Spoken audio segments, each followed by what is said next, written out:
ಕಲ್ಯಾಣ ಕರ್ನಾಟಕ ಭಾಗದ ಸಮಗ್ರ ಅಭಿವೃದ್ಧಿಯನ್ನ ಗಮನದಲ್ಲಿಟ್ಟು ನಗರ, ಪಟ್ಟಣ, ಗ್ರಾಮಗಳ ಮೂಲಸೌಕರ್ಯ ವೃದ್ಧಿಗೆ 10 ಹಲವು ಯೋಜನೆಗಳನ್ನು ರೂಪಿಸಿ ಜಾರಿಗೊಳಿಸುತ್ತಿರುವ ರಾಜ್ಯ ಕಾಂಗ್ರೆಸ್ ಸರ್ಕಾರ ಕಲಬುರಗಿ ಜಿಲ್ಲೆಯ ಚಿತ್ತಾಪುರ ಕ್ಷೇತ್ರದ ಗ್ರಾಮಗಳಿಗೆ ಹೊಸ ರೂಪ ನೀಡುತ್ತಿದೆ. ಚಿತ್ತಾಪುರ ಕ್ಷೇತ್ರದ 87 ಗ್ರಾಮಗಳ ಸಮಗ್ರ ಅಭಿವೃದ್ಧಿಗೆ 150 ಕೋಟಿ ರೂಪಾಯಿ ಮಂಜೂರು ಮಾಡಲಾಗಿದ್ದು, ಸ್ಥಳೀಯ ಶಾಸಕರಾದ ಸಚಿವ ಪ್ರಿಯಾಂಕ್ ಖರ್ಗೆ ಅವರು ಈ ನಿಟ್ಟಿನಲ್ಲಿ ಕಾರ್ಯೋನ್ಮುಖರಾಗಿದ್ದಾರೆ. ಈ ಯೋಜನೆ 2041ರ ಮಾಸ್ಟರ್ ಪ್ಲಾನ್ನ ಭಾಗವಾಗಿದ್ದು, ಗ್ರಾಮೀಣ ಮೂಲಸೌಕರ್ಯ, ಶಿಕ್ಷಣ, ಆರೋಗ್ಯ ಹಾಗೂ ಉದ್ಯೋಗಾವಕಾಶಗಳ ಅಭಿವೃದ್ಧಿಗೆ ಕೇಂದ್ರೀಕೃತವಾಗಿದೆ.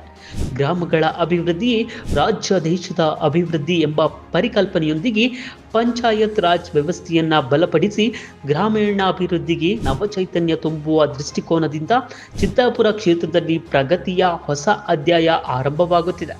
ರಾಜ್ಯದ ಕಾಂಗ್ರೆಸ್ ಸರ್ಕಾರ ಕೇವಲ ಭರವಸೆ ನೀಡುವುದಿಲ್ಲ, ಜನರ ಜೀವನದಲ್ಲಿ ಬದಲಾವಣೆ ತರಲು ನಿರಂತರವಾಗಿ ಶ್ರಮಿಸುತ್ತಿದೆ. ಕಲ್ಯಾಣ ಕರ್ನಾಟಕದ ಪ್ರಗತಿ ಕಾಂಗ್ರೆಸ್ ಗ್ಯಾರಂಟಿ.